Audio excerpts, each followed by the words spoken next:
Alors, j'ai commencé le rugby, j'étais sur Nantes, donc j'ai commencé le rugby au Stade Université Club, Stade Nantais Université Club, le SNUC, à l'âge de 11 ans. Et effectivement, j'ai dû jouer 1 an, et après, mon père avait une mutation sur Rouen.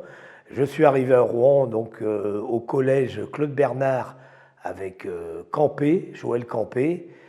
Et quand je suis arrivé au collège, ils m'ont dit « Mais toi, tu as déjà fait du rugby ?» J'ai dit oui, un petit peu, au Stade Nantais. Il m'a dit, mais tu sais qu'il y a un club de rugby à Rouen? Non, je ne sais pas.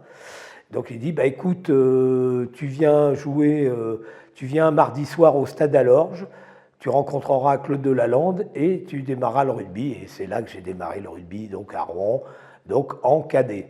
Donc c'était donc dans les années, début des années 70.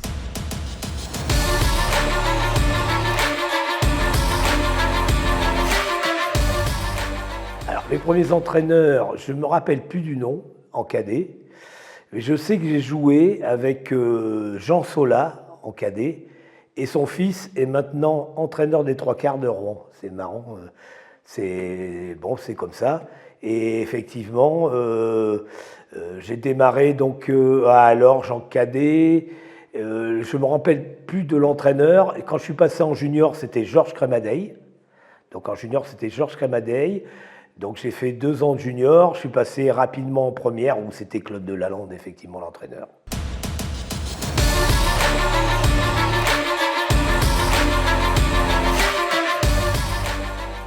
Alors le premier match, je me souviens, premier match en première, Claude Delalande m'avait dit, tu joues en première, j'étais donc junior, et on jouait contre Bègle-Bordeaux à l'époque.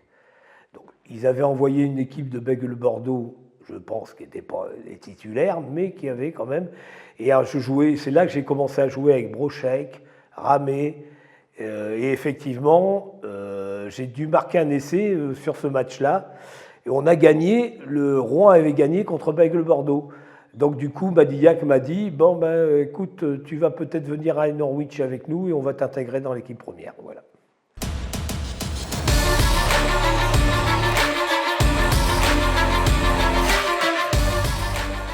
Les valeurs, forcément, c'est ces valeurs de solidarité, de groupe, puisque, bon, techniquement, individuellement, on n'était pas mauvais, mais bon, c'était quand même, à Rouen, on était quand même une équipe de joueurs moyens, mais qui avait quand même, il y a toujours eu un certain groupe qui faisait effectivement la force de l'équipe.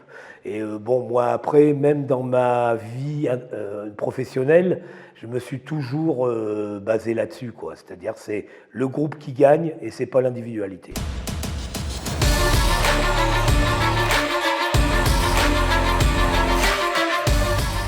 Oui, beaucoup. Donc effectivement, donc la vie d'homme, effectivement, dans le démarrage lycéen, étudiant, mais aussi effectivement dans la vie professionnelle.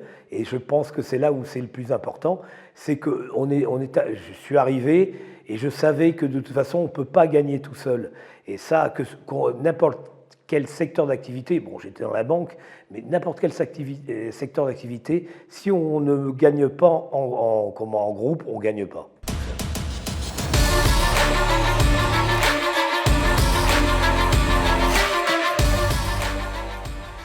Le meilleur souvenir, c'est peut-être un match à Orléans où j'avais fait une petite soirée bien arrosée. Et le lendemain, on rencontrait Orléans qui était pour la première place. Rouen-Orléans était très concurrent à l'époque et on allait à Orléans. Et la première balle, je contre une balle du 10 et elle me tombe dans les bras et je suis obligé de faire 80 mètres pour marquer l'essai.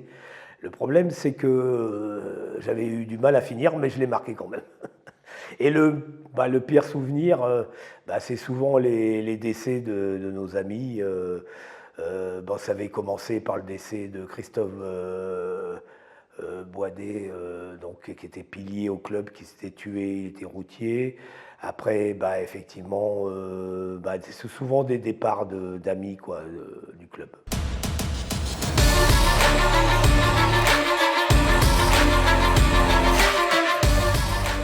Alors, partenaire au niveau du club, devant, franchement, la personne qui m'a le plus impressionné, c'était Frédéric Ramet, qui jouait donc en équipe, équipe de France universitaire, qui était troisième ligne, donc c'était quand même fin des années 70, mais qui était troisième ligne. Il avait déjà tout d'un troisième ligne un peu moderne. Il n'était pas très costaud, mais il était très coureur, plaqueur. Effectivement, ça m'a marqué. Et en trois quarts, c'est quand même Didier Lescluze, j'allais dire dans les années 80, donc il venait de Tarbes, il jouait en équipe de France B, et j'ai jamais vu un centre aussi technique que lui.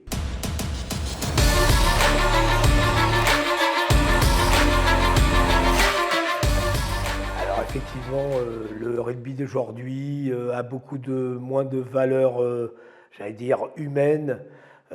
Après, on rentre quand même dans la professionnalisation.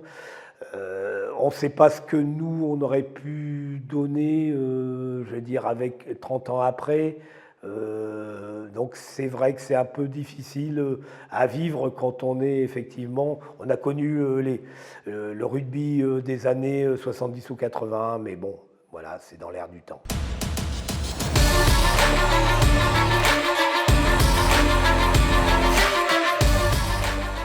Les valeurs essentielles du rugby, déjà, c'est la vie en société. C'est vrai que ça apprend à vivre en groupe.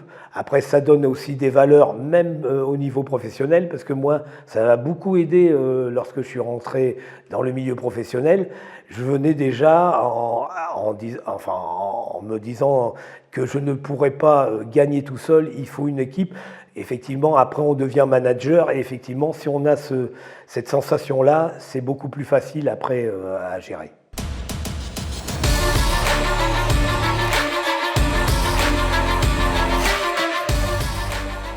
Le rugby, effectivement, c'est du contact humain, c'est des valeurs humaines, il y a le mot humain, quoi. Effectivement, on constate une déshumanisation du rugby, effectivement, à tout niveau, que ce soit au niveau amateur ou au niveau professionnel, et ça, c'est un petit peu dommage.